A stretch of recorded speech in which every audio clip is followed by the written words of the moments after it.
औज़ुबिल्लाहिमिनश्शैतानिर्रजीम। आज का जो हमारा टॉपिक है वो आ जाता है स्ट्रक्चरल कार्बोहाइड्रेट्स।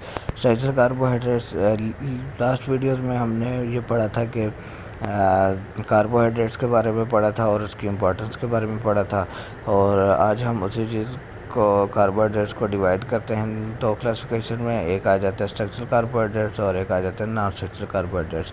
स्ट्रक्चरल कार्बोहाइड्रेट्स में जिस तरह हमारे पास सेलुलोज आ जाता है, हमें सेलुलोज आ जाता है और लिग्निन आ जाता है। और स्ट्रक्चरल कार्बोहाइड्रेट बेसिकली पॉलीसेकेराइड्स होते हैं और ये made up of cell wall से ये बने होते हैं। और सेलुलोज जो होता है ये basically linear chain of glucose molecule होता है और इसकी जो डाइजेशन है ये मॉडरेट होती है। इसी तरह हेमीसेलुलोज होता है ये ब्रांच चेन से मिलकर बना होता है, और ब्रांच चेन के अलावा इसका ये होता है कि इसके अंदर ये शुगर से मिलकर बना होता है, जैसे रेबिनोज हो गया, ज़ाइलोज हो गया, और इसकी जो डाइजेशन है ये ज़्यादा होती है एज़ कम्पेयर टू सेलुलोज। फिर लिग्निन होता है ये नॉन पॉलीमर कार्बोहाइड्रेट होता है। इसका ये होता है कि ये डाइजेशन की इसकी जो स्पीड है वो बहुत स्लो होती है, ठीक है। अब फिर हम ये जो स्ट्रक्चरल कार्बोहाइड्रेट्स होते हैं इसकी मेजरमेंट कैसे करते हैं या मेजर करते हैं एनडीएफ की बेस पर। एनडीएफ हम कहते हैं neutral detergent fibre. Neutral detergent fibre का मतलब है कि फाइबर का वो पोर्शन जिसके अंदर सेलुलोज, हेमीसेलुलोज और लिग्निन है उसे हम कहते हैं एनडीएफ। और एनडीएफ जो होता है बेसिकली जितना ज़्यादा एनडीएफ होगा तो एनिमल का जो ड्राई मैटर इनटेक है वो डिक्रीज़ हो जाएगा, ठीक है। और इसी तरह हमारे पास एक टर्म होती है एडीएफ। एडीएफ कहते हैं acid detergent fibre. Acid detergent fibre का मतलब है कि सेलुलोज और लिग्निन के कंटेंट जो होता है उसे हम कहते हैं एडीएफ। और इसको भी हम मेजर करते हैं। एडीएफ ज़्यादा होगा तो हमारी जो डाइजेस्टिबिलिटी डिक्रीज़ हो जाएगी। जब हमारी डाइजेस्टिबिलिटी डिक्रीज़ होगी तो एनर्जी की एक्सट्रैक्शन कम हो जाएगी फाइबर में से।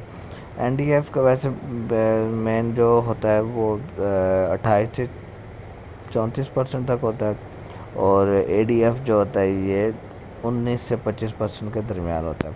अब हमारे पास टर्मिनोलॉजीज़ कुछ यूज़ होती हैं। पीएनडीएफ फिज़िकल इफेक्टिव एनडीएफ। इसका मतलब ये होता है कि वो फाइबर का वो पोर्शन जो कि हमारे डाइजेस्टेबल है, जो जिसने जाके च्यूइंग करवानी है और उसने जो जाकर डाइजेस्ट हो जाएगा उसे हम कहते हैं फिज़िकल इफेक्टिव एनडीएफ। और फिर उसके एंड पर जो माइक्रोब जो होते हैं वो क्या करते हैं, वो फाइबर की डाइजेशन करवाते हैं।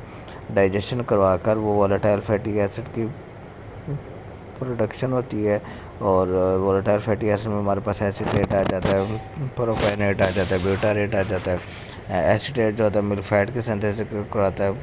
प्रोपेनेट जो होता है ये हमारे पास ग्लूकोज की सिंथेसिस करवाता है, और ब्यूटारेट जो होता है ये एनर्जी प्रोवाइड करता है रूमिनल वॉल को।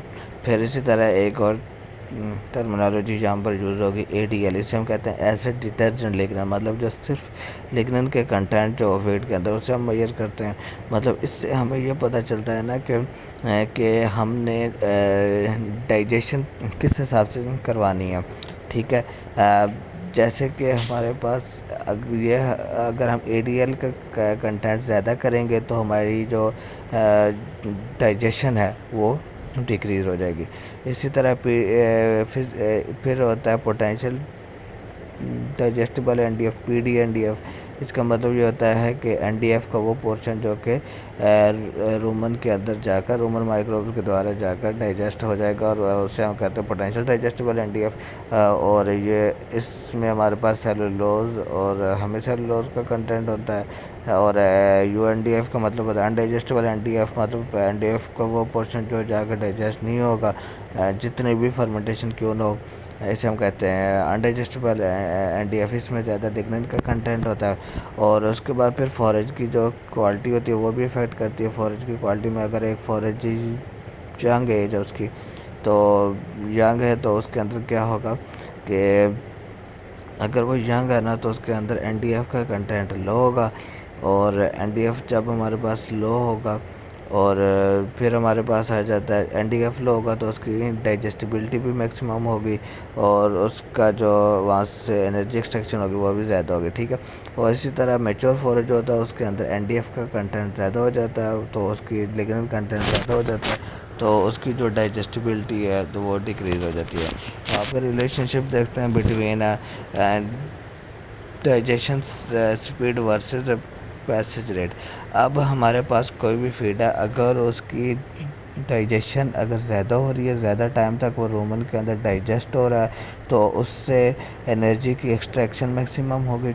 अगर as compared to passage rate, अगर उसका पैसेज रेट ज़्यादा है, मतलब उस एनिमल ने फीड खाई और जल्द ही उससे पास आउट कर दिया, उसकी डाइजेशन डिक्रीज़ है, तो उससे हमारे एनर्जी यूटिलाइजेशन वो मिनिमम होगी, वो ना होने के बराबर होगी।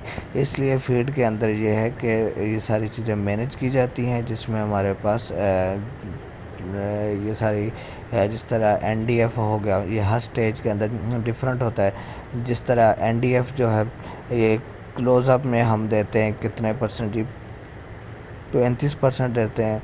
अर्ली लैक्टेशन में 30% परसेंट पे हो जाता है।